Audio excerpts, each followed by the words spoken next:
Ladies and gentlemen, boys and girls, children of all ages, welcome to Bulls on Tap. I am your boy Buzz. I'm joined by my dude Goose, aka Bulls Scripted. And we're here to recap the Bulls' 106-99 loss to the San Antonio fucking Spurs because why not?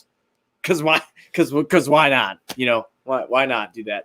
Before we, get into this depression, be sure you're going on tapsportsnet.com for all your Chicago sports literature and podcasting needs. Following us on Twitter at Bulls on Tap, at On Tap Sportsnet. Following Goose at Bull Scripted, following me at Buzz on Tap. Anywhere you can listen to podcasts, you can listen to us. 5-star rating and review because that shit's cool and tough. What the fuck happened, dude? Okay? Like, I'm mad. Like, a lot of the alcohol's coming out right now, too. But what happened? I don't know. I mean, I'm more shell-shocked. I can see the shocked look on your face still. It hasn't registered yet. No, I mean, I guess you take your two best bench players off the bench, and now your league-leading bench is a league worst bench. I guess at some point you have to change some of these variables if you want a different result, because you can't have Thad and Saddle with both units, and you can't hide Kobe and Wendell. I don't know. I mean, tonight, Lowry sucked it up too. I mean, you can't be a horrible defensive player and only give me 8 points. I can't have that either. I mean, did he end up with 10? Yeah, he had 10. He ended up with 10 on 4 for 10 shooting. I know he had 5 headed into the fourth. So, yeah, no. I mean, 10 isn't enough for me either. I don't care if it's 2. It took him 10 shots to get there. It took him 10 shots to get there. Yeah. Like the whole game. Like, you guys had a huge lead despite the fact everybody was sucking ass besides, I don't know, Zach and Thad. Yeah, I'm shell-shocked. Like, I thought we were going to get away with it. We still had a 13-point lead headed into the fourth.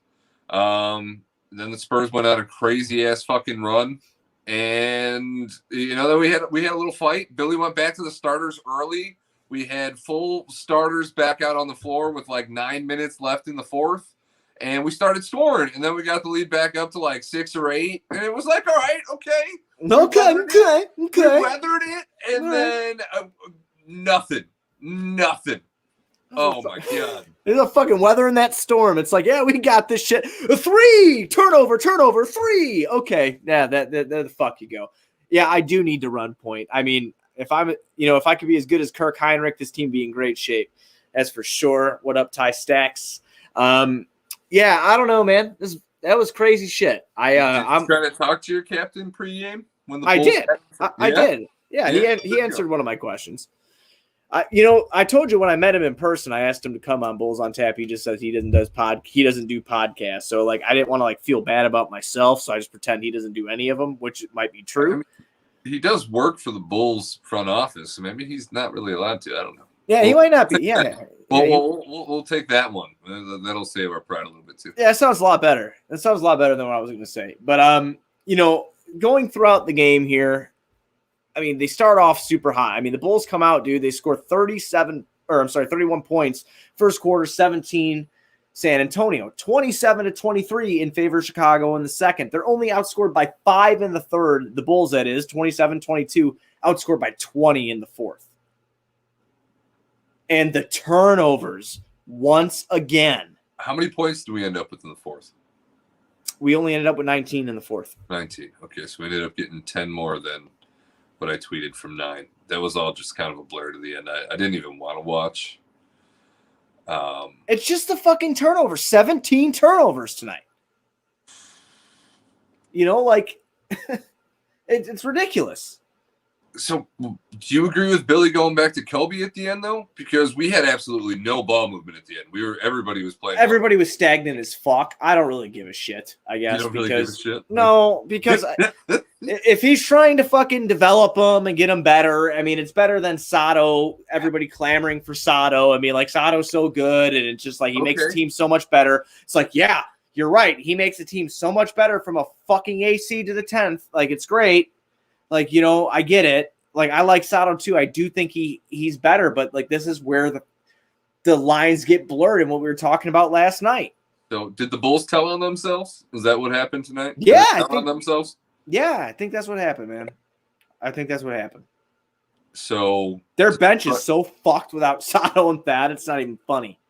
All right. So if that's the case, then are you allowed to get rid of those guys? Or do you just have to absolutely do nothing to this roster and live with whatever happens? Because if you trade them, you piss Zach LaVine off enough to where, hey, maybe I don't sign an extension this offseason. Maybe I see what you do in free agency.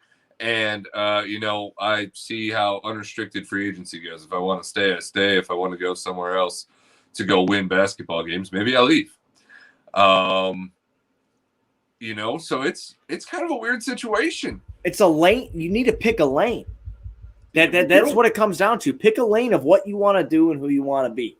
And if that's the case, and if we're picking the lane that we need to keep Zach LaVine happy at this point, because he's proved enough to you in however many games, even though we have a losing record, that he is that dude and you can build around him, then you need to improve this roster somehow to where you don't have Ryan Arcidiakonos ever seeing the court. He should never be in the – I don't care if people like his hustle. Like the fucking Kirk. The bun's gone. The bun's gone. Right. And I'm sure he's a good guy. I am. I'm sure he's a great guy. But like the Kirk comparisons that I was seeing tonight, I'm like, you got to be fucking kidding me. You never watched Kirk Heinrich play basketball. Then I'm sorry. If you're like him or you don't, you never watched him play basketball if you compare him to Archie. Period. But baby Kirk kind of rubs you the wrong way. You better knock it off right now. So you better knock shit off. AK, do me a favor. Don't get rid of Archie. I don't really like him, but if baby Kirk will get Buzz going, that's all that matters. Yeah, right. Fucking A. Oh, I'm so mad right now. It's unbelievable. But if he's on the court for you, you don't have a good rotation. No, we said that last year. I've said that every fucking game that I see him in, even like unless it's a blowout, which are few and far between. Denzel, I don't know what he's doing to me. He's literally fucking with my head. Like, what is he doing? Well, I mean, we can't really even blame him. I don't think he saw the floor in the second half. So, oh no, he only saw the floor fucking what was it? He only saw the floor 7 minutes tonight. It was 7 fucking minutes too much. It was 7 minutes too much, but we can't even blame him for the second half. Like that step back, turnaround, fading. Are you talking about after the offensive rebound where the clock reset? Yeah. I dude, they did this shit on purpose just to piss me off tonight. I'm pretty sure. No, I wish we were still in a season where I could be happy about this and just not completely blown away and like, all right, what are you doing? Like, you have to make a trade. Like, don't let somebody get on the plane to the next game with this team. Somebody's got to be gone. Get rid of them. Just pick somebody. Pick somebody. Make a fucking deal that improves this roster because you cannot do that. Because now we play a real basketball team the next game. No, at this point, I'm ready to sell my soul and my left nut for them to do something. Both at the same time. Well, aren't you getting it's soon anyway? So you don't really need it anymore. I guess you're right. Yeah, it doesn't matter anymore. That might be cheating. The soul's probably still where the soul's still in it, but the left nut is invalid. It doesn't work anymore. It's like a fucking credit card decline if I gave it to somebody. It's already been reversed. But I mean, my God, dude, like it's what we were talking about, like our confusion last night, just to being like, what the fuck is this? And then coming into tonight. And first half, you think, yes, all right. They're in a stride. They're about to go 3-0 with the new lineup. That's what I thought. And I was like, first half looked great. Unbelievable. Ball movement, hitting their shots, getting to the rim, Lowry looking aggressive. Second half, right my ass. They were just done. Like, and I have this thing called a press and a trap, and we're gonna see how you react. And the Bulls did not react well at all. I gotta find a way too, Goose. I seriously, I gotta figure out a fucking way to do this where I get hurt, right, and I play minimal minutes. You know, basketball game is 48 minutes. I'm getting like 15 to 18 minutes a game, and I'm making $28 million. I got to fucking figure that out too. I've already decided that my first kid is going to be a kicker. That's where the money's at, man. You're not allowed to hit the kicker. They make millions when they're really fucking good, And all you got to do is be able to put that ball through that upright in any weather condition from any distance. And that's something you can practice by yourself. You don't need a whole team to practice that. So my kid's going to be a kicker, man. That is the only hope for a 5'11", probably mainly white kid. Just just don't name him Cody, okay? No. No guard, no Cody, no Parky, and he will not practice aiming at poles either. Right on. Well, before we get into the next game, going to bring you a ad read from Manscaped. Be sure to go to manscaped.com using promo code on tap for 20% off and free shipping. You get the Lawnmower 3.0. You get their awesome kit with their travel bag, which is made out of leather, which is pretty fucking dope if you ask me. You get all this awesome stuff with Manscaped. Be sure you're checking them out, manscaped.com. Promo code on tap, 20% off, free shipping. All right, next game. The Nuggets. The Nugs, man. 23-16. That's on Friday because tomorrow's the 17th, right? Yeah. So if Arturus' old team embarrasses the Bulls on back-to-back games, does he blow the roster up? Yeah, I think he's way too level-headed to do something like that off the bat. I know. Oh, okay. I thought you were fucking around. Okay. I mean, you know where I stand on this. I want a point guard. And I thought Kobe might be able to do it. I wanted to see him do it. And I would have rather, even where we're at right now, as frustrating as this loss is, I'd rather see Kobe for more than half the season like he did run the point guard position than it be Sato all year. Just to see what we had. That's me personally. You had to do it.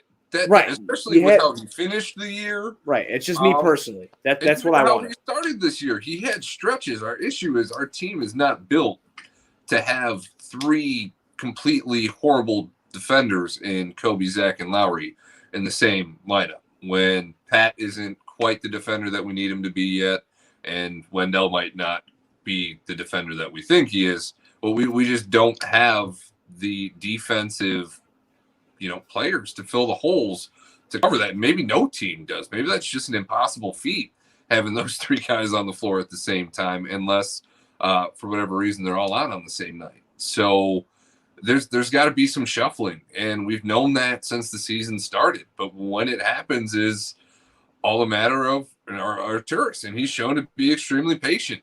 Maybe he thinks the best thing is for them to ride this out entirely.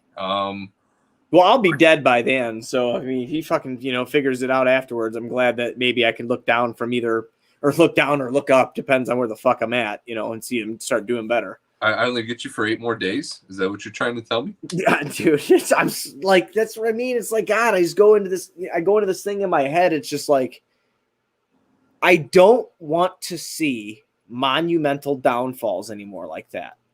I had enough of that last year. Like, and I'm not blaming Billy at all. It's just Billy, like, it's like in baseball, you know what I'm saying? Like when they bring in a good manager and then they blame the manager because his fucking guys aren't hitting. It's like, yeah, dude. You have Ryan Arcidiacono, Denzel Valentine, right? Cristiano Felicio, Luke Cornett. You have like over a third of your roster that is completely unplayable. You have like computer-generated players in the second round from 2K at the end of your bench now. Or on your bench because fucking Thad and Sato are in the starting lineup. And it and we don't have any official reports, but I can't think of his name. I don't even think I follow him. It just pops up on my feed all the time because he always is on his shit. But there are reports that Bulls are receiving interest on Sato. So, Oh, I'm sure they are. I mean, Sato would be good for a team that's trying to contend right now, or a team that's might be in worse shape than the Bulls to try to help a young guy along the way. I mean, Sato's got some value there. But if Sato's your starting point guard and you're truly competitive, you're probably not truly competitive. No, yeah, Sato needs to be your backup point guard. If right. He's your backup point guard, you're in a good position. But right. To that point, and I already tweeted this, but if you're AK and you have value out there for Sato, turn Sato plus Lowry into Lonzo or something. I don't care at this point. Do something bold that shakes this up, that makes this roster work with Zach. Lonzo, Zach, Pat sounds pretty damn good to me. And if that costs me Sato and Lowry and we save Cap in that scenario somehow, fuck it. Like at some point we just need to do something, because riding with the same roster and having collapses like this isn't good for anybody. And part of it's the Bulls don't know how to play with the lead. They're not used to this. They're used to playing from behind like the Spurs did. They're not used to playing with a 20-point lead. That's new, uncharted territory. Well, fucking figure it out, I mean, that shouldn't be a hard thing to figure out. Just like, don't play like shit for 2 quarters. I don't know. Right. I mean, they have a huge test coming up too on Friday. RJ Hampton's going to be out. Gary Harris is going to be out. And Monte Morris is going to be out. But you still got the Joker and Jamal Murray and Michael Porter Jr. I mean, you got a good team over here in Denver. Okay. So this is an issue. Will Barton, who's a bad motherfucker still. They have a good team. The game we should be playing from behind, so we maybe we'll stay competitive and not, lose our focus and let somebody come back from a 23-point lead. Oh, that's what they need to do. They need to fucking stay focused. They need to regroup on their day off. I understand this was the second coming out of a back-to-back, but they got pressed. They blew that other team out. It's not like they didn't have to play a full game. I was going to say that too, because Zach only played 31 minutes last night. Zach didn't touch the floor in the fourth. Right. Thad played 22 minutes. So I don't want to hear that shit. I get the schedule's rough right now, but you got 3 easy teams and you need 3 wins. This would have tied you for the 8th seed. Now that carrot is back further down the road, and you don't even deserve it. Like they told on themselves tonight, and until they fix this shit, I don't know if I want to be in the playoffs. I don't. Like, yeah, it'd be great, for development, but like we said last night, that's a participation trophy, man. Right. I don't know. I think the worst thing in a kick of my nads would be fucking like the 9 or 10 seed, and then you just fucking make it from there. Like I said on the previous show, I'd be all right with double dipping. If we go in 9 and 10 and we get to play a meaningful game or two, and then we're still picking in the lottery and we get a shot in the lottery to end up in the top 4, I'd be all right with that. But not playing like this. Maybe not with this roster. Like, I kind of want some change, but I've wanted change for a while. So my opinion's biased. But after watching that, I don't know how you can't want change. Right. Do you have anything else to say about this one, or what we're looking forward to and what the people should be expecting for Friday night? No, I mean, you'd expect a hungry team looking to try to wipe away this embarrassment that they showed tonight after playing a really good first half. I mean, the Bulls didn't shoot very well in the first half, and obviously neither did the Spurs until like the fourth quarter. But I expect them to come out. Whether it's going to result in a win or not, well, I guess we'll watch and see, or maybe some people won't after tonight. But Denver's not going to roll over, and the Bulls are going to need a performance from Lauri Markkanen that isn't 10 points. That's for damn sure. I don't know. After that collapse, what is there to say? That fucking sucked. I'm mad, dude. Like, I'm mad after that. I hate losses like that. I really do. I can't get on board with it. I can't even be cordial about it. It's just like, are you kidding? I don't know, man. We got a lot of figuring out to do. Not a lot of time to fucking figure it out. Get those bachelor bags packed. Have them ready. Yeah, no shit, man. 8 days. Yep. Might be getting on that plane, might not be. We'll give one of them a rose and say, go ahead and fucking do what you got to do, man. Oh, man. Well, that's all I have. I know that's all you have. Everybody, be sure to go on tapsportsnet.com for all your Chicago sports literature and podcasting needs. Following everybody on Twitter, Bulls on Tap at On Tap Sportsnet, Goose at Bull Scripted, me at Buzz on Tap. Anywhere you can listen to the podcast, 5-star rating and review. Just so everybody knows here on the pod, real quick, we have now, it's official, I can announce it, we have partnered with Bet Rivers Casino. So if you download their app, go to their website, use promo code ONTAP. They will match anything up to $250 that you put in. So you put in $250, they're going to give you $250. Bet Rivers Casino is partnered with ONTAP, promo code ONTAP if you use them. And then if you have not seen yet, we've partnered up with Grandstand as well. Check out grandstandstocks.com. Follow them on Instagram. All that cool stuff to enter a awesome giveaway. But you have to go check that out on ONTAPSportsnet.com or over at Sox on Tap. We can get free money if we deposit our money there, Goose. Free money? I like free money. Do you I like free money? Yeah, I like free money. I mean, shit. Put 25, someone might not have 250 to put in, but if they have 25 and they want to put it in, they get a fucking free $25. So you just doubled your shit. Now you have $50. And then you could have bet on the Bulls tonight and been even more pissed when they blew a 23-point lead. We're supposed to be selling it, not fucking. Do you have a gambling problem? Call 1-800. I bet on the fucking Bulls. That's yeah, absolutely. So we'll be back Friday night. Thank you everybody for listening. Let's go Bulls.